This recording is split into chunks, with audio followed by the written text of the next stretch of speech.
of the TV show Port Protection Alaska wanted me to do a Q&A with Sam.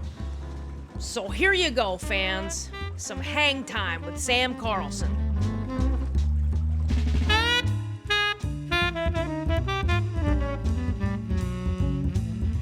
But you know, while I'm setting up this shot, Sam, what is it, why, there's a bunch of people who want to know if you've seen Bigfoot. Oh, are you recording this? Or Yeah. whatever? Okay. Go for it. Bigfoot in Bigfoot-like stories, especially among like primitive tribes that have been human beings for forever, have been telling stories like that. And basically, well, my understanding is if you are living in a very remote area and you're a tribe of some sort of people, it's fear of the unknown. It helps basically the group survive. People don't just like, oh, run around. All the mythical creatures basically kept people almost like religion. You know, it's like a whole bunch of people believe the same thing.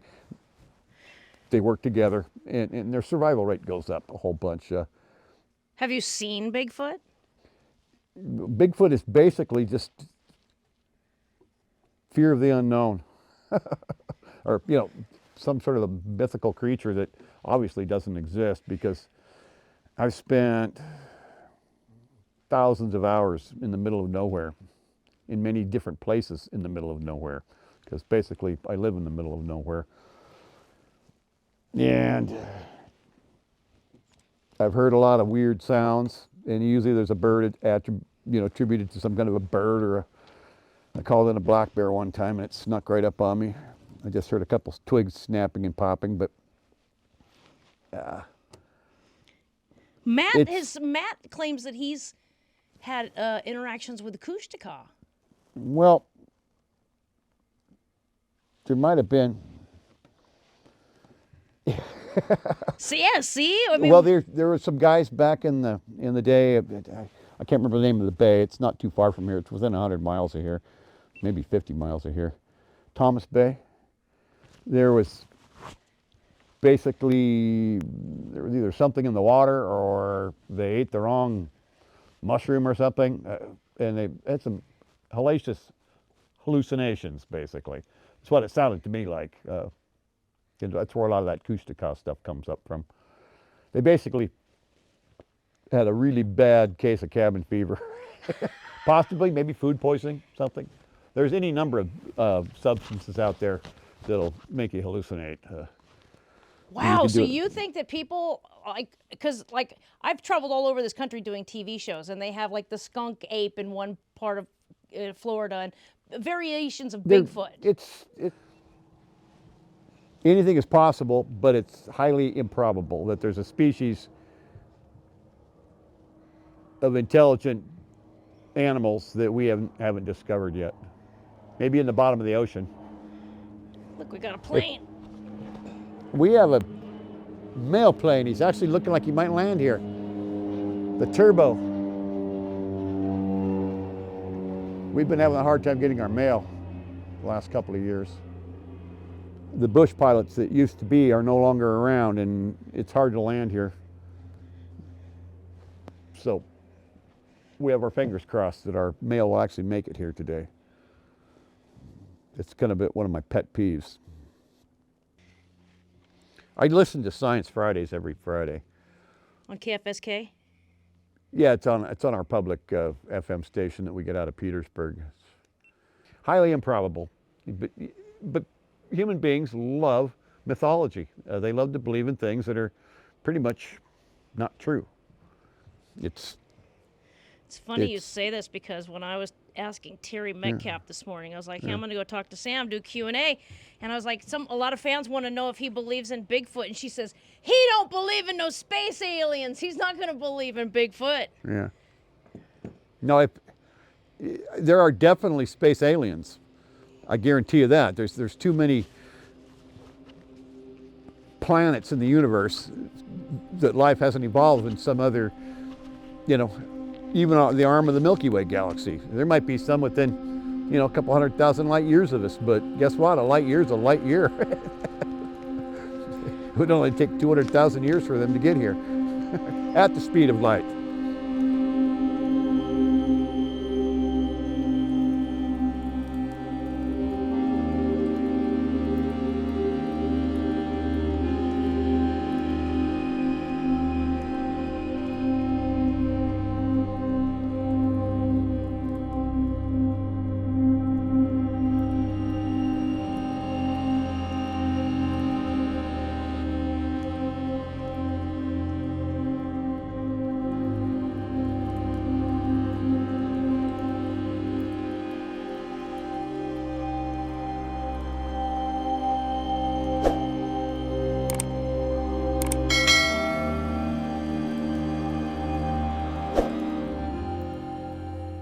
What do you think of the bathroom in here?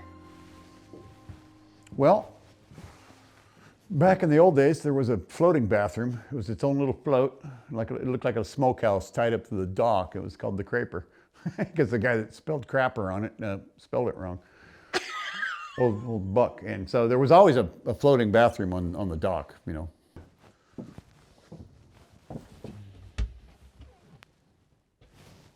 It's like a little window into the water.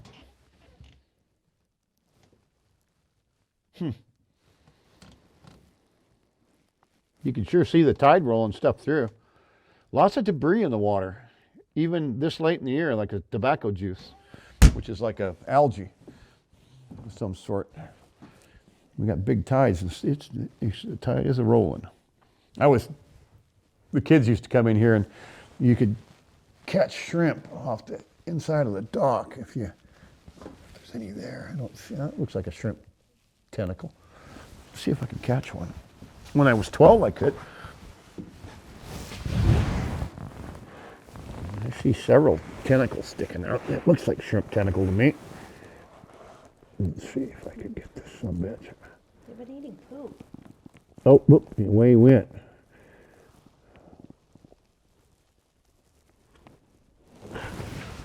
Oh, oh, there he is. See, still got it. When I was a kid, we'd catch them off the old log floats. That's a perfectly edible salad shrimp. If you get about 50 of those buggers, you can have a good meal. There you go. Catch and release. See? Yeah, so some fan asked if he saw a 12-string Ovation guitar in your house. Is that what this is? This is indeed a 12-string Ovation guitar. It's only got 6 strings on it because I got tired of tuning 12 about 15 years ago. What? And not that I can't tune 12, but my hands are so screwed up. I don't play my guitar very much anymore. I used to plunk on it quite a bit, had some of my own stuff. Didn't really play anybody else's music, so it was kind of like a meditation tool. So I was never a super serious guitar player, but I had some ditties that I had some pretty good licks. But this is definitely it was this way when I got it. Somebody had traveled with it and got it too cold or something, and it had already cracked.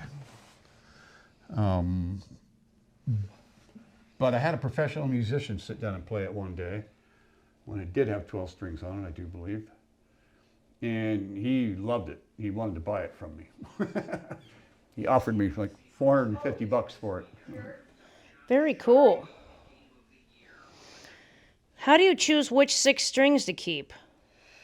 Well, you have to keep the standard strings. 12 strings for every big string. There's a smaller string next to it. So it's almost like it's playing in 2 octaves or something. So you keep the standard high E or low E, and then up to, I think it's your high E or whatever. Yeah, you just take out the small strings, basically. And it just plays like a regular guitar. Let's see what's in tune.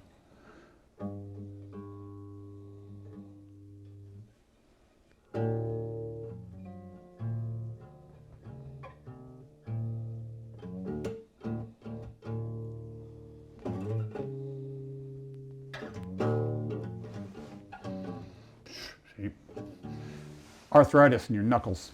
Fingers don't move the way they're supposed to. I'm at kind of a crossroads with my saxophone. I haven't looked at it for like a year. A year ago, I bought a new synthetic reed for it. There's a synthetic reed in there. I don't have to moisten it up or get it wet or do anything to it.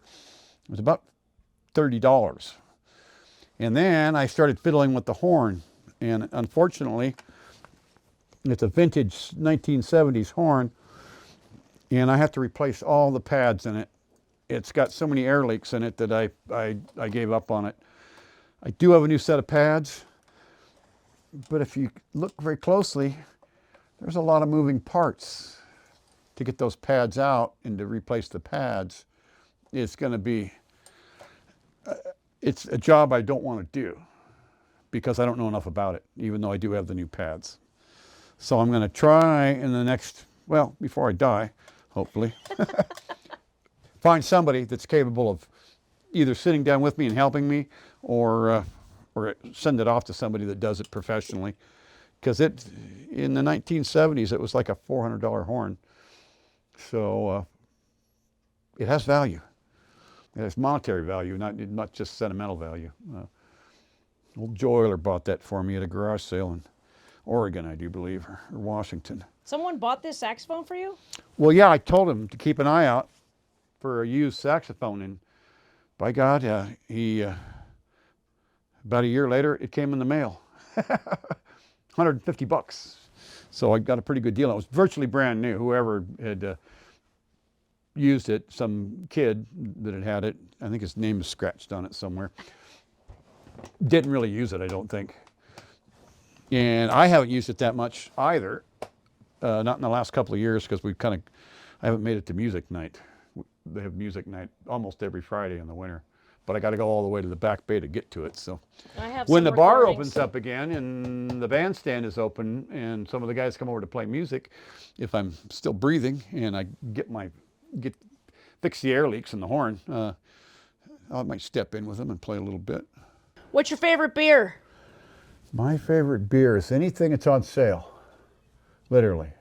What's your favorite cocktail? I just like a little ice, a whiskey, and maybe a splash of water on top of it. Have you almost ever blown yourself up with a propane tank?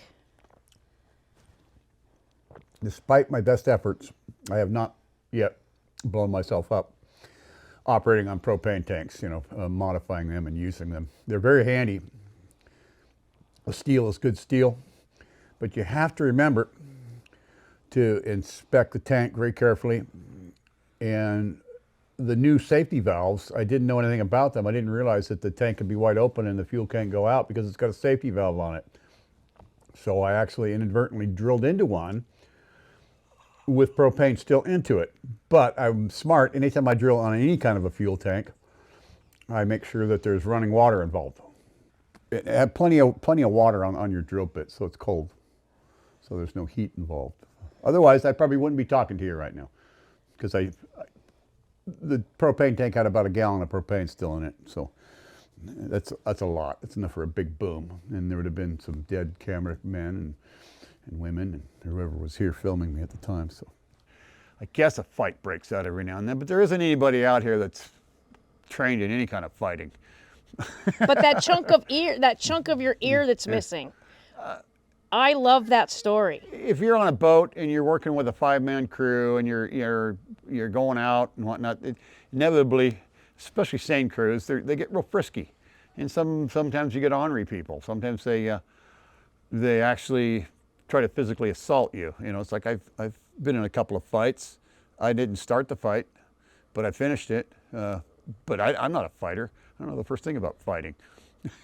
I could wrestle pretty good, but wrestling is not fighting. Oh yeah, you were a wrestler. Yeah. My brother used to tell me, because he wrestled too, and he was smaller than me, and that when he would get into a fight, he would take care of it really quickly, but he'd always let the guy back up without hurting him. And he said every time he did that, he got his ass whipped. So if you get somebody down, you want to make sure you thump them pretty good. I don't know. I'm not a fighter, so I don't care to fight. What about the guy that... Don't screw with me, though. I still got 10 seconds in me, and I might be old and frail, but I got a good strong 10 seconds, and that's all it takes. And now I know better. It's like if somebody, after I got a piece of my ear bit off, I know you don't give somebody a break, you know. You take them out, and you worry about it later. Did they try to reattach the chunk of your ear? Well, the earlobe got sewed back on. It went from here to there, and half the earlobe was gone. That actually took. The earlobe took. What was that? Son of a bitch. Battery die? Probably.